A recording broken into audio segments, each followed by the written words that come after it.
Hello everybody! Welcome back sa ating channel. Meron akong babalikan na foundation ngayon kasi nabalitaan ko na bago na yung presyo niya. Good news to guys dahil yung L'Oreal Infallible Pro Matte Foundation na aking favorite na talagang binabalik-balikan ko to. Tingnan nyo, wala na to halos laman as in sinisimot ko na lang siya. Ang shade ko dito is Sun Beige. Good news kasi 499 pesos na lang siya from the price of, alam ko nag-start sila nung first kong gumawa ng video na to na announcing na available na siya finally dito sa Pilipinas. 700 siya before. Tapos naging 650 pesos.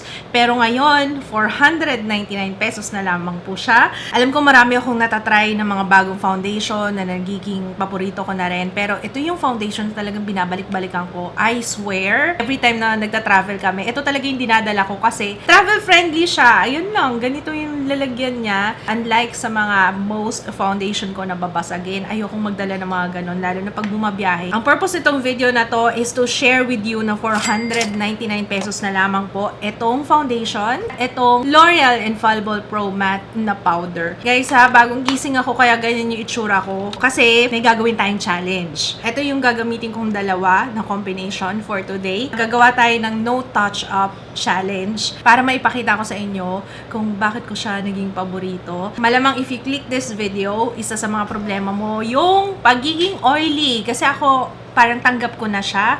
Kailangan ko lang talagang makahanap ng perfect combination ng foundation, ng powder. First tip para sa merong oily skin, mag-moisturize kayo ng face, ha? Naku, kailangan nyo mag-moisturize kasi kapag sobrang matte ng face nyo, parang iisipin ng skin mo, ay, kulang yung oil, magdagdag tayo. I-moisturize natin yung skin. Kaya, kahit oily skin ka, ha? Kailangan mag-moisturize. Dati hindi ako naniniwala doon, pero ang laking difference pala talaga. Hindi ako gagamit ng primer para mapakita ko sa inyo talaga yung effect niya sa aking skin. Okay, ang shade ko dito is Sun Beige and ito yung sinisimot ko na foundation. Ayan. Although meron akong bago dito pero hindi ko na yan gagalawin. Sa mga allergic dyan, nasasabihin sponsored. Girl, kung lagi ka nanonood sa akin, talagang lagi kong ginagamit to. Don't me. Okay, so apply na natin siya on one side of my face para ma-compare natin sa kabila. Alam ko ginawa ko na to before. Pero ayan, para mapakita ko sa inyo ulit kung ano ang magagawa niya sa aking skin. May mga series of activities tayo. Wow! Series of activities talaga. Yung usual na gawain ko sa isang araw. Ayan, isasama ko kayo. So, parang magiging vlog style itong ating video for today. Natakpan niya yung aking blemishes, na-even out niya yung aking skin tone, nawala yung redness. So, ayan, as you can see here, ayan pa yung aking mga blemishes. Okay, so i-apply na natin siya on the rest of my face. So, ayan mga kaibigan, isang layer lang yung nilagay ko sa aking face. Right now, okay na sa akin to. Pero buildable naman ang coverage nitong foundation na to. So, kung meron kayong mga blemishes na kailangan talagang takpan, pwede nyong doblehin ng layer. Pero hindi ko masasuggest yun sa mga merong oily skin kasi the more na marami kang nilalagay at pinapatong sa face mo, the more na mag-oil up ka. So, remember that. So, semi-matte yung finish niya as you can see kasi nakikita nyo pa merong parang shine dito sa aking cheeks. Okay, isa-set na natin siya. I will be using yung L'Oreal Infallible Pro Matte na powder. Lasting matte finish. Pang 16 hours to ng oil control. Hindi ako gagamit ng sponge. I have oily skin. So, pansin ko pag yung sponge yung ginagamit ko pang patong, parang mas lalong nag-oil up yung skin ko. So, gagamit ako ng brush para iset yung aking foundation. Especially sa areas ng face ko na talagang grabe mag-oil up. Dito sa may bandang kilay, sa noo, sa T-zone. Okay, so tatapusin ko muna yung aking entire face and I will be back.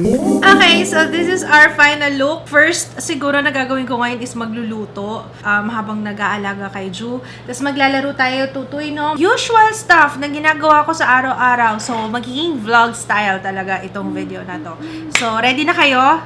Luto na tayo? Are you hungry?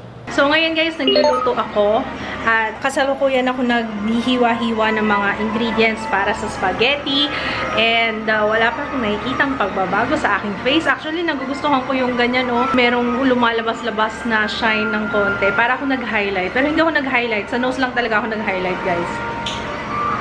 Diba? Wala pa rin tayong touch-up.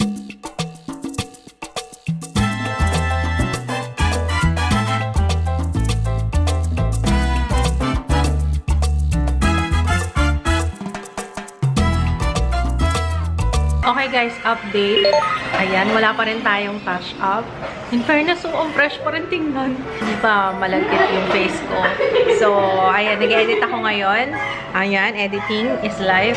So, babalik ako mamaya for another update. Update, guys! Tapos na akong mag-edit. Ayan, nakikita ko na yung shine dito sa noo ko. Hindi ako magta-touch up, rather mag-blot lang ako dahil I have very oily skin. Hindi pwedeng hindi ako mag-blot. Ayan, nagtanggal lang ako ng oil sa aking face. And good as new. Ayan, pwede pa rin nating irampa to. Okay ulit. Mag-unbox kami ni Tutoy. What's that? Ito yung pinaka-workout ko for today. Mag-just dance naman tayo.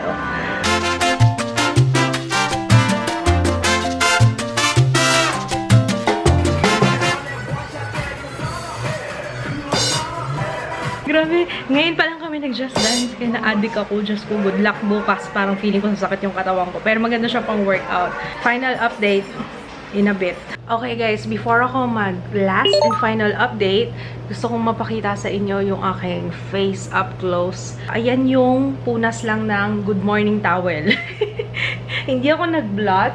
Mag-blot nga tayo. Okay, blot-blot lang, pero walang touch-up. Grabe pa yung pawis ko kanina. Tingnan nyo, ayan, up close. Ay, by the way guys ha, super duper late na.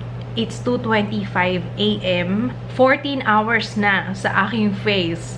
Itong L'Oreal Infallible Pro Matte. Walang touch-up po ito. So, ayan, kitang-kita nyo po kung gaano ako naging active buong araw. You be the judge. Okay, so nakita niyo yung face ko on different lighting sa ibang camera. After 14 hours, ayan na po yung aking face. Pawis na pawis ako kanina, nakita nyo naman. At para ma-test out ko tong foundation na to and at the same time, mapakita ko sa inyo kung gaano siya ka-long lasting. And especially sa mga oily skin pips, kagaya ko. Sana makatulong tong review na to kung karapat-dapat ba na matsubukan nyo yung L'Oreal Infallible Pro Matte kung hindi pa. Natutuwa ako kasi 499 pesos na lang siya isa. At the same time, ito rin. So, nakita nyo, yan lang yung ginamit ko sa aking face. Talagang nagtagal siya ng husto.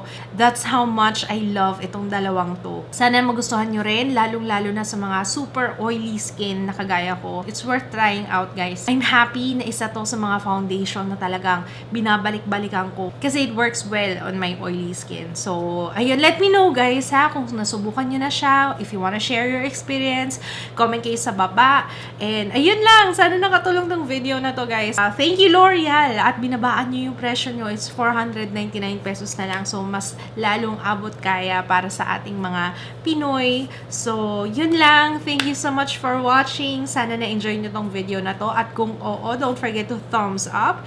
And I will see you again on my next one. Bye!